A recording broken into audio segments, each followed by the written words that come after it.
வாடா, என்ன ஏன் ஒரு மாதிரி இருக்கு, என்னாச்சு? உன்னோட இன்ஸ்டா யூடியூப்லாம் வீடியோ போட்டுருந்தாங்க, அது ஓரளவுக்கு ரீச் ஆச்சு. எங்கள் வீட்டில் வேற இதெல்லாம் ஒரு வேலையா, வேற ஏதாவது வேலைக்கு போடா அப்படின்னு சொல்கிறாங்களா. வீட்டில் தான் அப்படி இருக்காங்கன்னு பார்த்தா ஃப்ரெண்ட்ஸும் அந்த மாதிரி தான் இருக்காங்க. ஒரு வீடியோ பண்ண கூப்பிட்டா கூட யாரும் வர மாட்டாங்களா, கால் பண்ணால் கூட எடுக்க மாட்டாங்க. என் ஃப்ரெண்ட்ஸ் தான் அப்படி இருக்காங்கன்னு பார்த்தா என் ஓரம் அப்படி தான்டா இருக்கேன். நான் இந்த வேலை பண்ணுறேன்னு சொல்லிட்டு என்னை விட்டு போகிறேன்னு சொல்கிறேன்.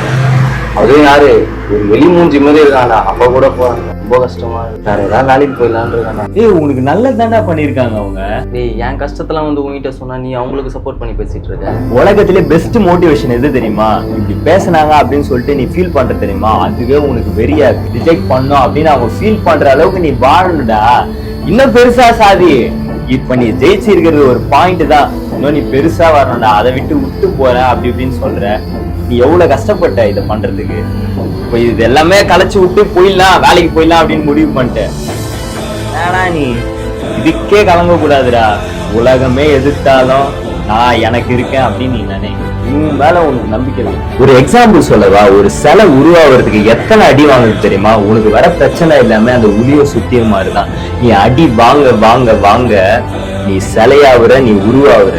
இங்க குறை சொல்லாத வாயும் இல்ல, நீ வளரணும்னு நினைக்கிறதுக்கு இங்க யாரும் இல்ல. உனக்கு நீ தான், உனக்கு நீ இருக்க எப்பவுமே. நீ சொல்லும் போதே கையெல்லாம் புள்ள இருக்குதுடா.